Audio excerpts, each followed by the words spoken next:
नमस्कार, सुप्रभात। उत्तराखंड में आपका स्वागत है। मैं हूं आपके साथ मोनिका सिंह राणा। बुलेटिन में सबसे पहले बात करते हैं 3 बड़ी खबरों की। आईएसबीटी को लेकर सियासत जारी है, फिर आपको बताएंगे कि क्यों एक नाबालिग को दिए गए 20 जख्म और बात होगी क्यों भड़के मंत्री जी। इसके अलावा दूसरी बड़ी खबरों से भी आपको रूबरू करवाएंगे, लेकिन सबसे पहले नजर हेडलाइंस पर।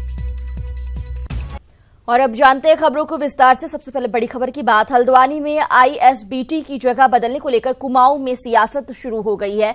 आईएसबीटी की जगह बदलने के फैसले से नाराज नेता प्रतिपक्ष डॉक्टर इंदिरा हृदयेश आज अनशन पर बैठने वाली हैं। वहीं बीजेपी नेता जगह बदलने से इतने खुश हैं कि एक दूसरे को मिठाई खिलाते नजर आए।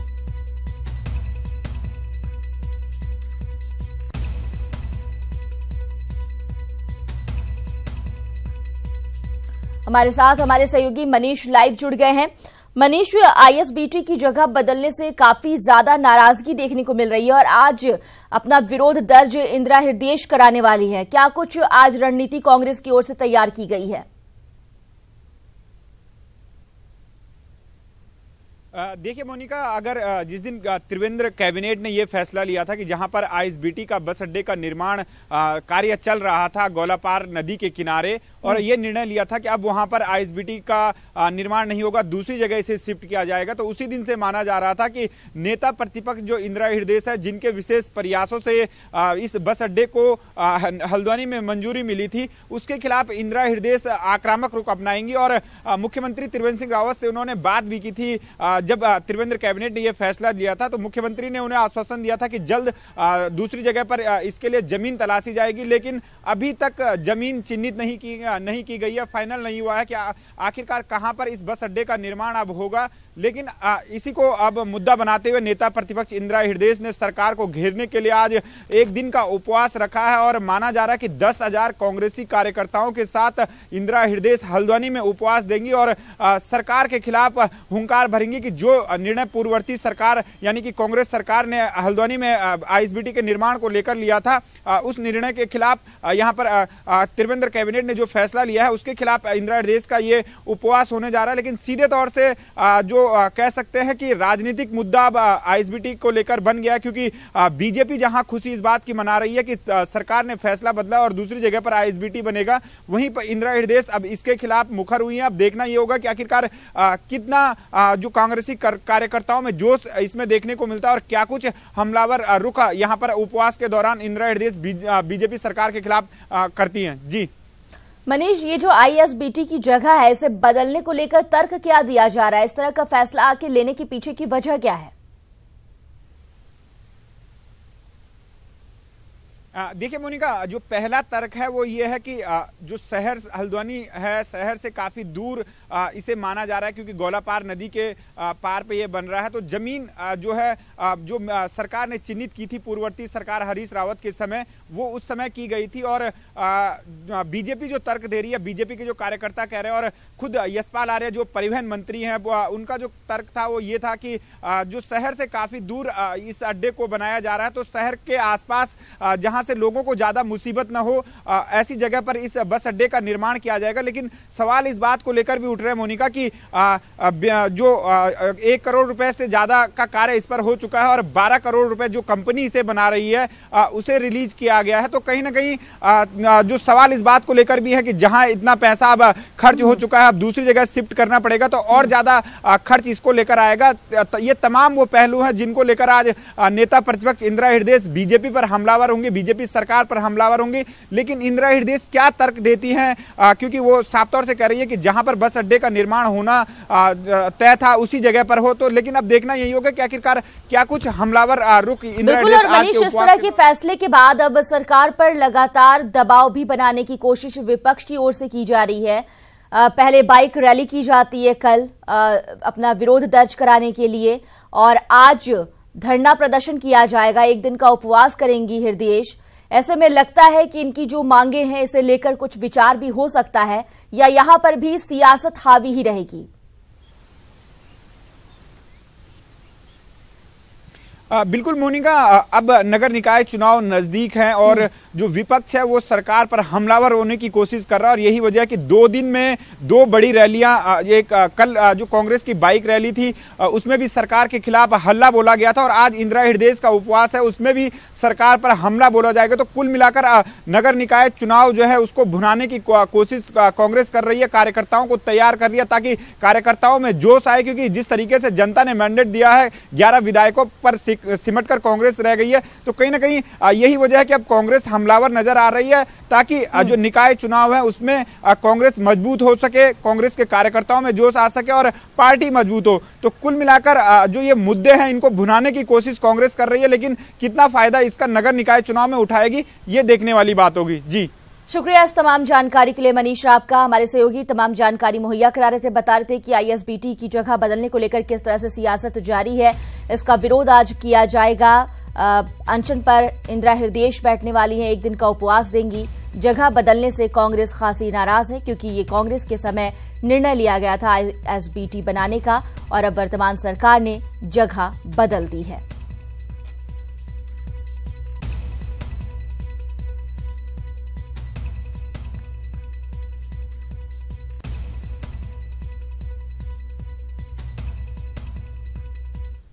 आगे बढ़ेंगे खबरों में। देहरादून से बड़ी खबर आ रही है। अवैध खनन के खिलाफ बड़ी कार्रवाई की गई है। अवैध खनन में लगे 33 वाहन सीज किए गए हैं। डीएम के आदेश के बाद ये कार्रवाई की गई और 33 वाहन को सीज किया गया है। अवैध खनन किया जा रहा था और इसमें जब कार्रवाई की गई तो ये बड़ी सफलता मिली है।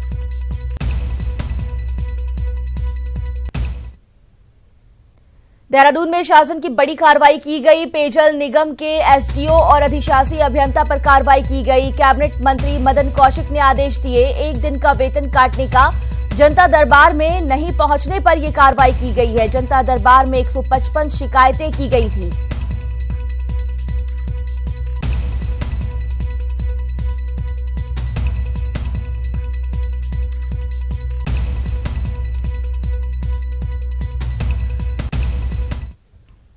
हरिद्वार में नाबालिग बच्ची के साथ मानवता की सारी हदें पार कर दी गईं। आखिर मामला क्या है, देखिए खास रिपोर्ट। 1, 2, 3 नहीं 20 जख्म, कई चोट पुरानी है तो कई चोट ताजी। इंसाफ की देवी के घर वहशी पर नाबालिग का कसूर क्या था? जी हां, मासूम का चेहरा तो हम आपको नहीं दिखा पाएंगे, लेकिन इस नाबालिग को देखने के बाद उस डॉक्टर का क्या कहना है जिसके पास इस बच्ची को लेकर पुलिस पहुंची थी। सुनिए जरा। 20 इंजरीज को निकली हैं, कुछ फ्रेश है, कुछ ताजी हैं, कुछ पुरानी है। बर्न के निशान भी हैं और वैसे तो ठीक है पर सिंपल इंजरी है। बर्न की भी ओल्ड इंजरी है, कुछ तो ओल्ड इंजरी है, कुछ फ्रेश इंजरी है, अबाउट 1 to 2 डेज। गंभीर इंजरी जो हील्ड हो गई, सिर में कई सारी चोटें हैं तो वो गंभीर भी हो सकती है। कई जख्म पुराने हैं तो कई जख्म अभी ताजे। शरीर पर कई जगह जले के निशान भी मिले हैं। ये दिल दहला देने वाली घटना सामने आई है धर्मनगरी हरिद्वार में।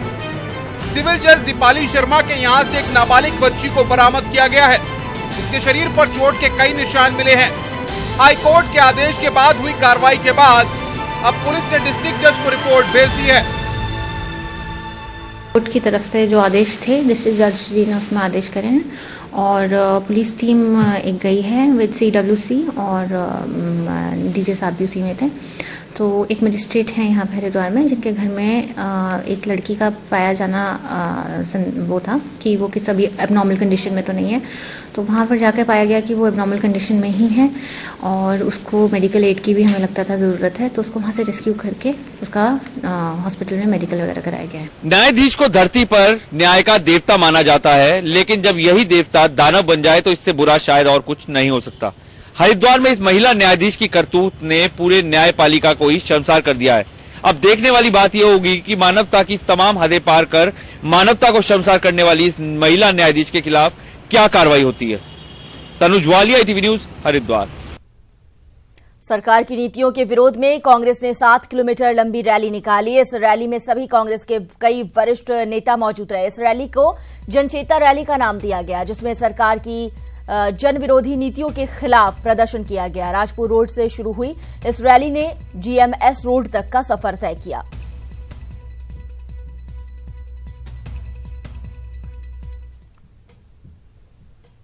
वहीं कांग्रेस की जन चेतना रैली में पीसीसी चीफ प्रीतम सिंह ने सरकार पर जमकर आरोप लगाए और सीएम त्रिवेंद्र सिंह रावत ने कहा कि कांग्रेस तो देश विरोधी पार्टी है, जो करना है करे। आत्महत्या कर रहे हैं और प्रदेश के मुख्यमंत्री कह रहे हैं कि ये आत्महत्या का फैशन है। जीएसटी और नोटबंदी से आजीज आकर के व्यापारी आत्महत्या करने का काम कर रहे हैं। प्रदेश के मुख्यमंत्री कह रहे हैं कि आत्महत्या जो फैशन है।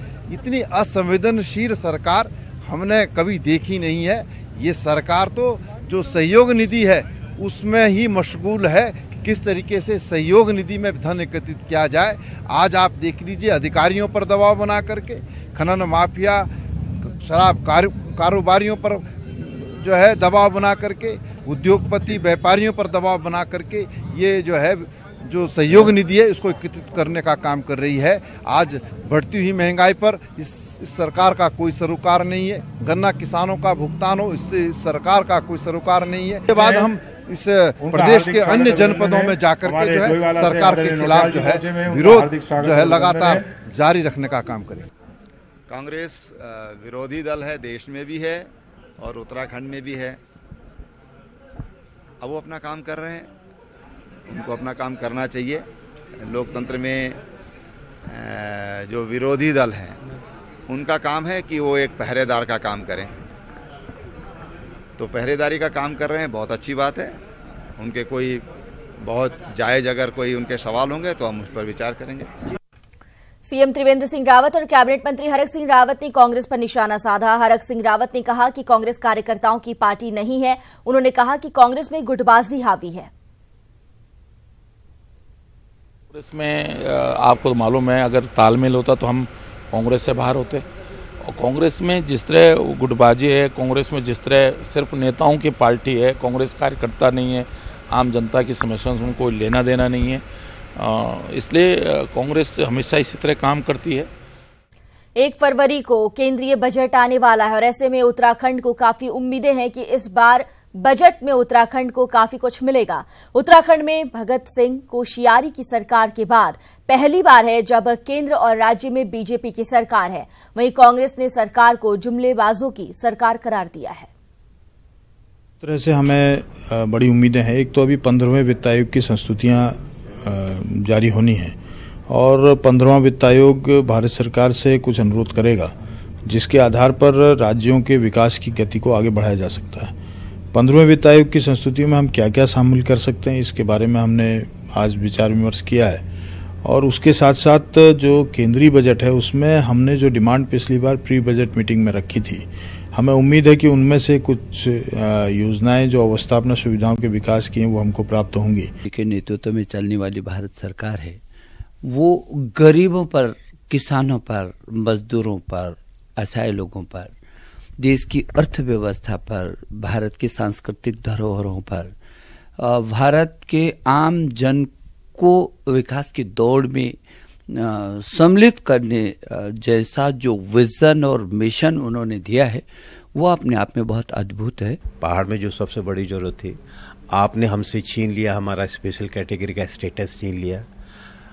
उत्तराखंड सहित पर्वतीय हिमालय राज्यों को ये उम्मीद थी, जो यूपी सरकार में ग्रीन बोनस की मांग की गई थी, जो हिमालय के सोर्स हैं, वन और वाटर रिसोर्स हैं, वो हमने राष्ट्र को समर्पित कर दें। उस राष्ट्र के एवज में वहाँ विकास के लिए, आखिर विकास वहाँ भी चाहिए, रोजगार वहाँ पे चाहिए, सड़क वहाँ भी चाहिए, अस्पताल वहाँ पे चाहिए, इंफ्रास्ट्रक्चर डेवलपमेंट वहाँ भी चाहिए। उसके संदर्भ में सरकार कुछ पहल लेती तो हम चाहेंगे कि एक तो ये है कि उत्तराखंड सहित सभी हिमालयन राज्यों को ग्रीन बोनस की जो चिर परिचित मांग है उस ओर सरकार आगे बढ़े। सचिवालय में राष्ट्रीय रक्षा अकादमी के 17 सदस्यीय टीम ने सीएम से मुलाकात की, जिसमें भारतीय सेना के साथ ही ब्राजील, बांग्लादेश, तंजानिया के सैन्य अधिकारी भी शामिल थे। अधिकारी के इस टीम में एनडीए में सेवाकालीन ट्रेनिंग ले रहे, ट्रेनिंग के तहत ही ये टीम उत्तराखंड भ्रमण पर है। मुख्यमंत्री ने भ्रमण दल का स्वागत करते हुए उनसे उत्तराखंड सरकार की योजनाओं और निर्णयों को साझा किया। मुख्यमंत्री ने भ्रमण दल को राज्य में नए पर्यटन स्थलों के विकास की योजना की जानकारी दी। कृषि मंत्री सुबोध उनियाल उस समय भड़क गए जब कुछ छात्र उनसे मिलने पहुंचे। छात्र उद्यान पर्यवेक्षकों की परीक्षा नहीं होने और पर्यवेक्षक की नियमावली में बदलाव होने के कारण नाराज थे। ज्ञापन देने पहुंचे छात्र अपनी बात रख रहे थे। इसी दौरान मंत्री जी को गुस्सा आ गया। सुबोध उनियाल ने कहा कि आंदोलन की धमकी देने वाले लोगों का काम यहां नहीं होगा। आपको बता दें कि उद्यान पर्यवेक्षक की नियमावली में बदलाव के कारण 12,000 से ज्यादा बेरोजगार युवक खुद को ठगा महसूस कर रहे हैं। मुझे तुमने नहीं बनाया विधायक, 12,000 छोड़ के 20,000 हो जाए यार। मैंने कहा ना तुम आंदोलन करके करवा लो, अब नहीं सुनूंगा मैं। तुम आंदोलन करके करवा लो, मैं नहीं सुनूंगा, बिल्कुल नहीं सुनूंगा। तुम लोग मुझसे मिले, मैंने ये बात तो बजाय मेरे पे आंखें आने से मैंने तुम हड़ताल कर रहे हो, हड़ताल करो, नो प्रॉब्लम। 17 तारीख को आपने बुलाया। उद्यान विभाग के जो विज्ञप्ति आई थी उसके समक्ष में है और आज हम पहले विधानसभा भवन गए थे। वहाँ हमने सारे विधायकों से मिले और उनके हॉस्टल में गए थे। वहाँ सबको हमने ज्ञापन सौंपा और उसके बाद हम यहाँ आज विधानसभा भवन आए और माननीय कृषि मंत्री सुबोध उनियाल जी से मिले और उन्हें भी आज हमने एक बार फिर से हमने उनके कानों में ये बात डाली कि हमारा जो मामला है ये थोड़ा पेचीदा है और इसे आप देखिए और हमें आशा है कि आगे वो ये बात में ये देखेंगे, इसका संज्ञान लेंगे और माननीय मुख्यमंत्री जी को भी हम हमारा जो मामला है उससे अवगत कराएंगे। लेकिन 2 साल का प्रश्न नहीं है, सवाल ये है कि सरकार को आए हुए अभी 10 महीना हुआ है। सरकारों के परिवर्तन पर निश्चित रूप से सरकार परिवर्तन का मतलब है कि सरकार की जो भी नई सरकार आती है उसकी अपनी प्रायोरिटीज होती हैं, इसीलिए चुनाव होते हैं। तो 10 महीने में जब ये मामला संज्ञान में आया और लोगों ने अपने कुछ इस के पक्ष के लोग थे, कुछ इसके विपक्ष के लोग थे, तो कहीं भी कोई सरकार की संज्ञान में अगर कोई जाती है तो उसमें परीक्षण कराना आवश्यक हो जाता है। तो मैंने इसको सचिव से इसमें परीक्षण और आख्या मांगी है। सचिव जब परीक्षण कराने के बाद आख्या आ जाएगी तो तदनुसार निर्णय ले लिया जाएगा। नैनीताल जिला पुलिस ने ट्रैफिक रूल्स तोड़ने वाले लोगों को सबक सिखाने के लिए नायाब तरीका निकाला है। जो लोग ट्रैफिक रूल्स तोड़ते पकड़े जा रहे हैं उन्हें पुलिस थाने में बिठाकर यातायात नियमों का पाठ पढ़ाया जा रहा है। एसपी सिटी ने बताया कि 2 घंटे क्लास के बाद ही सीज की गाड़ी को छोड़ी जा रही है। 6 से अधिक पॉपुलर और करने के लिए हम लोगों ने अभी तक हम लोग जो चालान करते थे, जो ट्रेडिशनल मेथड्स थे, उनसे थोड़ा सा हट के अब हमने सोचा है, पुलिस ने प्रयास कर रहे हैं हम, तो हमने ये सोचा है कि जितने लोग ट्रैफिक रूल ब्रेक कर रहे हैं वो अपनी गाड़ी या कागज छुड़ाने के लिए जब आते हैं हमारे पास, उस स्थिति में हम उनको जरूर 1-2 घंटे की काउंसलिंग करें। कि हमको ये लगा कि ऐसा नहीं करना चाहिए, ये ट्रिपल सवारी नहीं करनी है, हेलमेट पहन के चलना है, दारू पी के गाड़ी नहीं चलानी है, ये चीजें। ड्राइविंग करते हुए अक्सर हमें ये गलतफहमी होती है कि हमें सारे के सारे यातायात नियम मालूम हैं, लेकिन ऐसे छोटे छोटे यातायात नियम होते हैं जिनके बारे में हमें मालूम नहीं होता है। ट्रैफिक पुलिस की ये लंबी पाठशाला कम से कम उन यातायात नियमों को तोड़ने वालों के लिए एक सबक है जिन्हें यातायात नियमों के बारे में मालूम नहीं होता है। कैमरा पर्सन विनोद कुमार के साथ शैलेंद्र नेगी, ईटीवी न्यूज, हल्द्वानी। उत्तराखंड के कैबिनेट मंत्री अरविंद पांडे को विवादों में रहने की आदत सी पड़ गई है। यही वजह है कि आए दिन अरविंद पांडे कोई न कोई विवादित बयान देते रहते हैं और इस बार उन्होंने रायपुर स्टेडियम में बने आइस स्केटिंग रिंग को लेकर कहा कि कुछ लोगों की गलत कार्य योजना के चलते इस स्टेडियम की ये दुर्दशा हुई है। अरविंद पांडे के इस बयान से तत्कालीन भाजपा सरकार के साथ ही तत्कालीन मुख्यमंत्री रमेश पोखरियाल निशंक पर भी सवाल खड़े हो रहे हैं। वहीं आइस स्केटिंग एसोसिएशन के अध्यक्ष शिव पैन्यूली का कहना है कि रिंग बनाने के बाद ऐसा कोई मुख्यमंत्री नहीं रहा जिसके सामने उन्होंने इसके रख रखाव का मुद्दा ना उठाया हो। आइस स्केटिंग तो बना था देखो अच्छे उद्देश्य के लिए, लेकिन आपको पता है कि वो पैसा लगाया हमारे साथ बेकार हो गया, वो किसी काम का आज की डेट में बचा नहीं है। अगर इसको हम दोबारा बनाए उसके तो सारे फ्यूज खत्म हो चुके हैं। उन फ्यूजों को हम ढूंढना चाहें तो ढूंढ नहीं सकते आज की डेट में। और मैं कह सकता हूं कि जिस व्यक्ति ने उसको बनाया यह उसका मकबरा है। 2011 से लेके और आज 18 आ गया है, तो इतने सालों में कोई एक्टिविटी इसके अंदर नहीं हुई है, जबकि इसके अंदर सारे संसाधन जो हैं वो उपलब्ध हैं। यहाँ पर आइस स्केटिंग की सारी विधाएं हो सकती हैं, होती हैं और हुई थी। देहरादून पुलिस ने छेड़छाड़ के 5 आरोपियों को गिरफ्तार किया है। आपको बता दें कि रायपुर थाना क्षेत्र में एक युवती से छेड़छाड़ का मामला सामने आया था, जिसके बाद पुलिस टीम गठित कर आरोपियों की तलाश में जुट गई थी। बताया जा रहा है कि भागने के दौरान आरोपियों ने पुलिस की गाड़ी को भी ठोक दिया और पुलिस ने मामला दर्ज कर लिया है और आरोपियों से फिलहाल पूछताछ में जुटी है।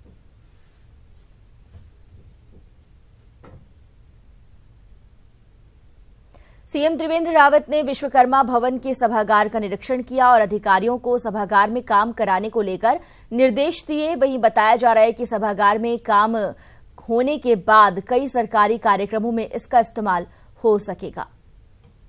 बहुत ही अच्छा सभागार यहाँ पर तैयार है और मैंने कहा कि उसको बहुत जल्दी फर्निश करें ताकि उसका जो उपयोग है वो हो सके। मैं समझता हूँ कि उससे तमाम जो हमारा समय भी बचेगा और जो खर्चे हम होटल्स में जाकर करते हैं या अन्यत्र सभागारों में करते हैं तो समय भी बचेगा और धन भी कुछ। प्रदेश में निकाय चुनाव निकट आते ही राजनीतिक दल वोट बैंक को जुटाने की जुगत में लग गए हैं। यहां एक तरफ चुनाव को त्रिवेंद्र सरकार की पहली परीक्षा से नापा जाएगा तो वहीं दूसरी तरफ अपनी साख खो चुकी कांग्रेस इस चुनाव में जमीन तलाशने की कवायद में जुटी है, जिस कारण एक बार फिर सभी राजनीतिक दल निकाय चुनाव में मलिन बस्तियों में नजर गड़ाने लगे हैं। वहीं इस चुनाव में मलिन बस्तियों के स्वामित्व को लेकर आवाज उठने लगी है।